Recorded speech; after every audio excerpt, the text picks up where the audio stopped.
because they really wanted to give everyone a chance to, own property and get involved with this process. Uh, the BCQLT was the court of record to investigate and finally confirm or reject all claims to land and land commission awards. So when people went through this process, they were given land commission awards or LCAs. It was approved by legislature of 46. The rules were designed in 47. And kind of a neat thing, H.D. Alexander, who was a survey general for the kingdom in 1891, wrote about this process that he called it a Herculean task. Okay, so I want you guys to think about what that means. What is a Herculean task, right? Well, it obviously makes an analogy or a reference to Hercules, right? Who was like the strongest man in the world. He was super, super strong. So this task was Herculean in that it really involves so much effort and strength to do. Right? Think about it. There are 5 members in 2 years, and they had to process a total of 11,309 claims, and that was just in the first go around. And so all of this Herculean task, all of these 11,000 plus claims, everything that the Board of Commissioners to Quiet Land Titles did are all bound in 10 huge folios. Okay, so you can find all these folios down in the archives. People are doing dissertations and research on these Mahele documents, and they're all there preserved for scholars and people and families to go look at, to find their land deeds and to find their genealogies and so on and so forth. Several friends of mine are over at Manoa, Manoa. One published his dissertation, another one is working on his PhD dissertation on the Mahele, looking at what it means and what's involved in it. Okay, so the question is though, okay, so let's kind of pause, reflect on this. One other fact that should be added to this list is that the Hawaiian Islands, and I think you guys got this from watching the video, is that consisted of over 4 million acres. So let's kind of put this into perspective here. You have 4 million acres of Hawaiian Island land, right, of land. You have 5 guys, 2 years to come up with all the land titles to the whole entire kingdom. And that's why it was called a Herculean task. That was really insane. They had to process all these 11,000 claims. That's quite a feat. Okay, so again, but what was the purpose and what was the intent? Let's look at the title, the Board of Commissioners to Quiet Land Titles, and ask ourselves, what does the word quiet mean? Right? What does that word mean? Right? It was a Board of Commissioners. This was their job to quiet land titles. What did that mean? It's kind of a strange usage of words nowadays, right? And a lot of conspiracy theories have kind of popped up around this word quiet, right? Does it mean that people did it in secret? They did it quietly? Were they trying to steal it? Is that why it was quiet? They were trying to do something sort of sub rosa, or what did it mean? What does quiet mean? Okay, and that, in fact, let's highlight that right there. What does that word quiet mean? Okay, the answer is actually found right in our list over here, and we're going to highlight that.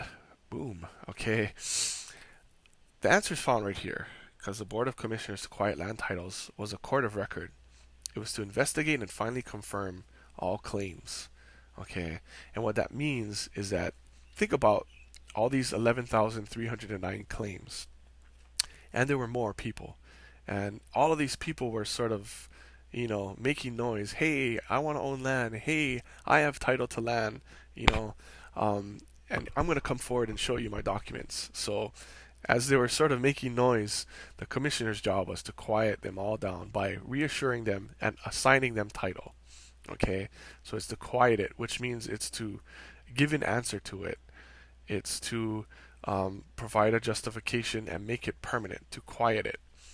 Right? It's quiet because after that judgment, there can be no responses. Right? Because it's so permanent and it's so effectual that it should be answered forever. So it's to quiet land titles once and for all. Okay? So really, that was their job. okay, to quiet land titles. Okay, so let's kind of look at this, reorganize it. Um, Again, Mahele perspective. Switching systems, Board of Commissioners set up to affect this process of switching systems, and it really was an opportunity for Maka'ainana to own land and to get involved in owning land, and the kings and the ali'is and everybody. Okay, it was to secure land titles. Okay, now, okay, well let's kind of look down. We'll continue with that thought later. So the Maka'ainana were tenants at will. Okay, this was their relationship to the land prior to the Mahele, traditional times, feudal system. They were tenants at will. Okay, every person in Hawaii had undivided interest in land before the Mahele. Okay, so question: what is a tenant at will? Okay, this becomes very important for us to understand this process and what happened. Okay, because the Maka'ainana were considered tenants at will. So what is a tenant at will? Okay, you can pause it now because I'm going to give you the answer in a few seconds. The answer is, I'm not going to give you the answer right now. I'm just joking. Okay, the answer is, let's put it into today's terms to understand. We need to really understand a few more definitions to understand what a tenant at will is. Okay, so here we go. Back to our freehold, fee simple, life estate, leaseholds. Okay, so when we're talking about tenants at will, what are we talking about? Are we talking about fee simple, life estate, or leasehold? Or more simply, are we talking about this freehold side, or are we talking about leasehold side? When we're talking about a tenant at will, okay, if someone's a tenant on the property, are we talking about leasehold or freehold?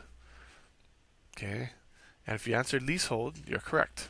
So when we're talking about a tenant at will, we're talking about a lease relationship, a leasehold relationship, okay? And this is going to be important, okay? Because there are three major types of leasehold ownership. And this is, part of this will be kind of important for everybody to learn. There is a periodic tenancy, tenancy for years, and tenancy at will, okay? These did not exist in 1846, 1848 as they do today.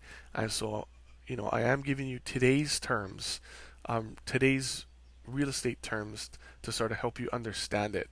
Okay, so we're going to go through one by one each of these three, and if you understand these types of leasehold relationships, one, you'll be able to understand the process of the Mahele a little bit easier. Two, it's kind of good life information for today, for your living.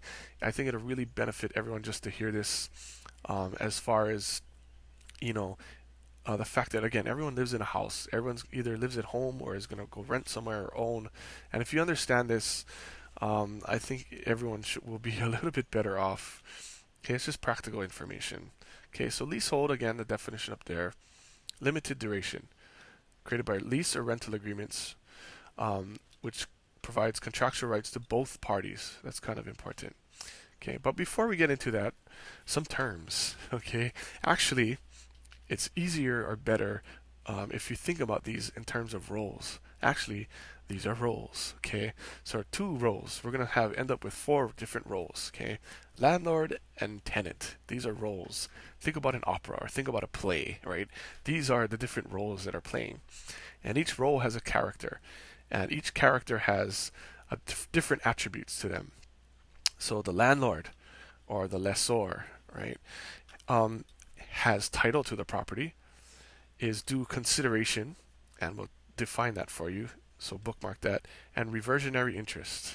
Okay, the tenant, the other role or lessee, gets possession, gets the right to quiet enjoyment of their property. Right, they get to come home in peace and kick up their feet, but they have limited ownership interest, which means that a smaller bundle of rights. Okay, so to help you sort of understand landlord, right? Notice the lord in landlord.